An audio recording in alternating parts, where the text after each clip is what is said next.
بسم اللہ الرحمن الرحیم۔ تقیید کا بیان چل رہا تھا کہ ہم جملے کو جب مقید کر دیتے ہیں مفعول خمسہ وغیرہ بہت ساری چیزوں کے ذریعے جملہ مقید بنایا جاتا ہے۔ آگے بیان وَأَمَّا النَّفْيُ، نفی کے ذریعے بھی ہم کیا کرتے ہیں، بعض اوقات جملے کو مقید بناتے ہیں۔ تو کہہ رہے کہ فَالتَّقْیِیدُ بِهِ يَكُونُ لِسَلْبِ النِّسْبَةِ عَلَى وَجْهٍ مَخْصُوصٍ مِمَّا تُفِیدُ أَحْرُفُ النَّفْیِ، کہ جملے میں جب ہم حرف نفی لاتے ہیں تو اس سے مقصد یہ ہوتا ہے کہ جو نسبت اس کو سلب کرے۔ پہلے معنی ثابت ہوتا ہے، ان حروف کے لانے کے بعد خاص طریقے سے معنی سلب ہو جاتا ہے، نفی کا معنی اختیار کر جاتا ہے۔ آگے کہہ رہے وہی ستۃ، حروف نفی 6 ہیں، لا، ما، ان، لن، لم، لما۔ کہہ رہے فلا للنفی مطلقاً، لا جو ہے مطلقاً نفی کے لیے آتا ہے، لا یعلم نہیں جانتا، مطلق بات۔ وما وان لنفی الحال ان دخلا علی المضارع، ما اور ان حال کی نفی کے لیے آتے ہیں جب مضارع پر داخل ہو۔ لا یعلم، یعلم منا ابھی نہیں جان رہا، ما یعلم منا ابھی نہیں جان رہا۔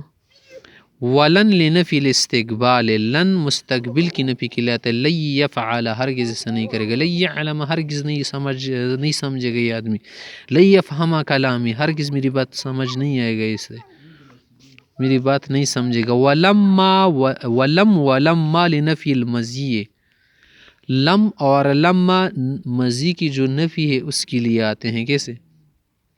لم یعلم وہ نہیں سمجھا، مانا گزرے زمانے میں بھی نہیں سمجھا تھا، ابھی کیا سمجھے گا۔ لما یعلم مانا اس وقت سے لے کر ابھی تک نہیں سمجھا یہ گدھا۔ ولم یعلم، ہاں، تو دونوں میں فرق بھی بیان کر رہے، الا انہ بلما ينسحب على زمن التکلم، یہ زمانے کو کھینچ رہا ہوتا ہے متکلم کے زمانے تک، متکلم کے زمانے تک نفی جاری رہتی ہیں۔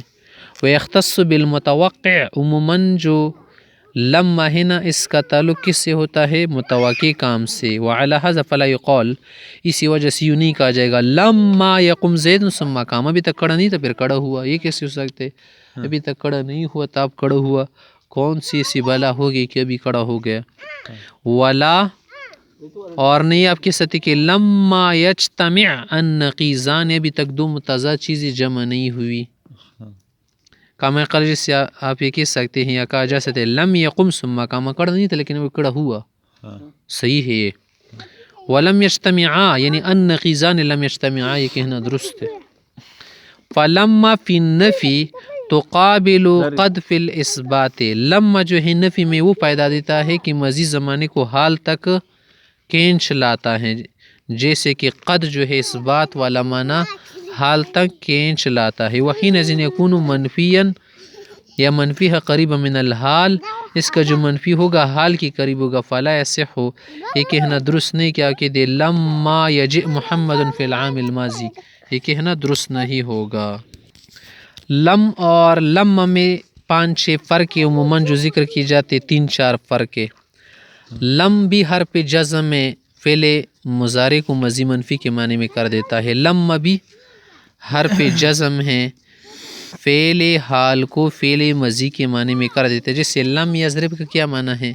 اس نے نہیں مارا تھا یا نہیں مارا۔ لما یضرب کا کیا معنی ہے؟ ابھی تک نہیں مارا۔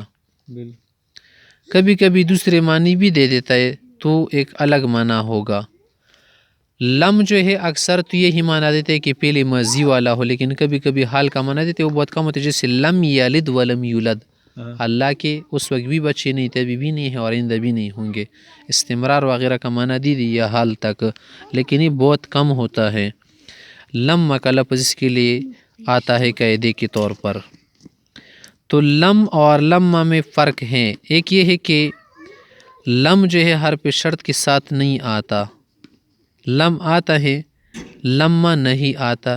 آپ یہ نہیں کہہ سکتے ان لما تقم، اور ان کے ساتھ آپ پڑھ سکتے ان لم تقم۔ دوسرا یہ ہے کہ لما منفی میں استغراق پیدا کرتا ہے، لم جو ہے استغراق پیدا نہیں کرتا۔ اسی طرح لما کا معنی منفی جو ہے نا حال کی قریب ہوتا ہے، لم کا معنی حال کی قریب نہیں ہوتا. لما اس وقت آتا ہے جب منفی متوقع ہو، لم ایسا نہیں، ضروری نہیں. لما کی وجہ سے بعض اوقات منفی کا جو کیا ہے قرینہ وغیرہ ہے یا لما حذف بھی کیا جاتا ہے، اور لم ایسا نہیں. تو یہ لم اور لما میں کیا ہے عام فرق جو اکثر بیان کیے جاتے ہیں.